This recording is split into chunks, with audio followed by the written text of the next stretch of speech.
Aujourd'hui, je vais vous présenter un sujet qui est réellement important pour nous et pour tout le monde. Mais avant de commencer avec le sujet, je vais me présenter pour les personnes qui ne me connaissent pas. Je m'appelle Alexandre Ferrer et je suis votre camarade de quartier de Mestre. Le sujet de lequel on va parler, c'est la pollution. Pour commencer, on va parler de la définition de la pollution. Après, je vais vous dire les origines de la pollution et aussi je vais vous partager quelques conséquences de la pollution sur la vie naturelle. Et bien, la pollution, vous pouvez trouver sur internet la définition de la pollution comme l'émission involontaire de sperme le plus souvent pendant le sommeil. Mais c'est la autre définition laquelle nous intéresse, car c'est la plus grave. La pollution, c'est la dégradation de l'environnement par des substances naturelles, chimiques et radioactives, des déchets ménagers ou industriels et des nuisances diverses.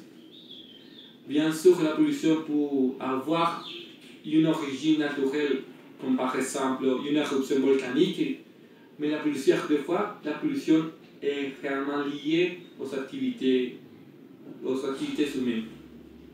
Un espèce d'animal ou de plante disparaît toutes 20 minutes, sauf 26 280 espèces disparues chaque année. Près d'un quart des espèces animales et végétales pourraient disparaître d'ici le milieu du siècle en raison des activités humaines. Toutes les ans, plus de 26 000 espèces disparaissent de la surface de la planète. Des espèces issues de la flore et de la faune sauvage.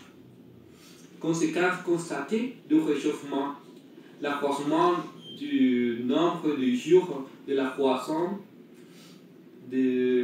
en plus de chez les espèces animales et végétales, elles vont se réveiller plus tôt et retourner en sommeil plus tard, au total de 5 jours de différence par décennie.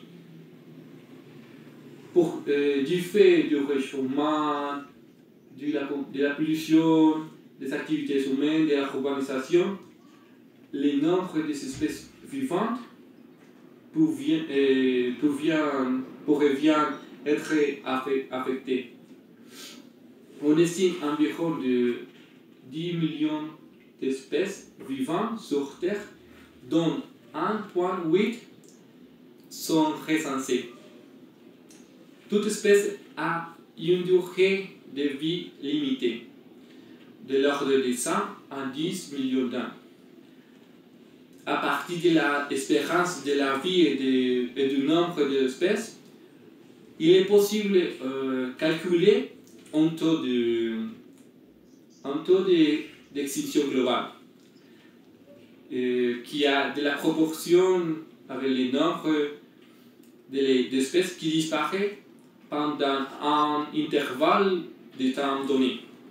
Au cours des 60 derniers millions d'années, le taux d'extinction globale moyen a tourné autour